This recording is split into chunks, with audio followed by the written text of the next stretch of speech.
ไม่โสดก็แซบได้ปันปันโชว์เซ็กซี่เบาๆทริปภูเก็ตใส่บิกินี่อวดหุ่นริมทะเลหลังจากเพิ่งเปิดตัวแฟนหนุ่มนอกวงการไปครับสำหรับดาราสาวอย่างปันปันสุทัศตาอุดมศิลป์ก็ได้มีภาพสวีทหวานออกมาให้หลายคนนะครับได้อิจฉากันอย่างต่อเนื่องล่าสุดนั้นครับสาวปันปันได้เคลียร์คิวงาน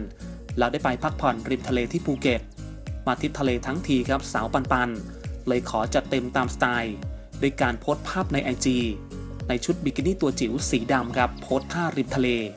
เรียกได้ว่าแม้จะมีแฟนแล้วแต่ก็ยังแซ่บเซ็กซี่ได้เหมือนเดิมทริปนี้ของสาวปันปันจะแซ่บเผ็ดโดนใจแค่ไหนครับต้องลองมาติดตามกันดูครับ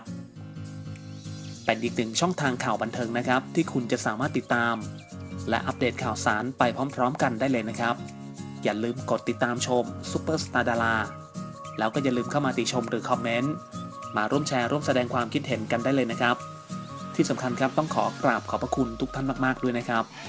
ที่เสียสละเวลาในการติดตามรับชมรับฟังกันด้วยนะครับ